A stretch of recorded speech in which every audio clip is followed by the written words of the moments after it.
سيداتي سادتي، مساء الخير. في ملفنا لهذه الليلة نفتح قضية شائكة حيرت خبراء اللوجستيك والأرصاد الجوية. المغرب، البلد المنظم للنسخة الحالية، يفرش الورود ويوفر حافلات من فئة 5 نجوم. في المقابل، النسخة السابقة في كوت ديفوار شهدت حافلات من فئة ادفعني واندفعك. لكن المفارقة أن الشكوى تأتي من قصر الرفاهية لا من كوخ التواضع. لنعد قليلاً للوراء.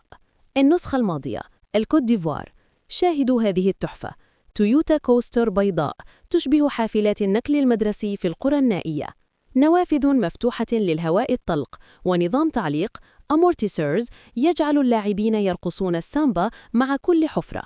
هل سمعنا احتجاجاً؟ أبداً. هل قالوا مؤامرة؟ لا، لقد سموها الروح الإفريقية الحقيقية وظروف تزيدنا إصراراً. نعود لليوم. المغرب هو المنظم. اللجنة المنظمة تضع رهن إشارتهم حافلة بمواصفات طائرة بوينغ: كراسي بجلد طبيعي، تكييف مركزي برائحة اللافندر، وسائق بزي رسمي وابتسامة عريضة. المنطق يقول أنهم سيشكرون المنظمين، لكن إليكم العناوين التي تتداولها صحافتهم.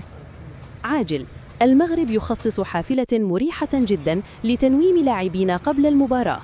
خطير: المكيف الهوائي يطلق غازا ينسيك خطة اللعب.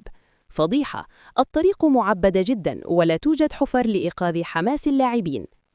إذن يا سادة، المسألة ليست مسألة لوجستيك. في الكوت ديفوار ركبوا في علبة سردين وقالوا الحمد لله، وفي المغرب ركبوا في قصر متنقل وقالوا هاد شي فيه إن.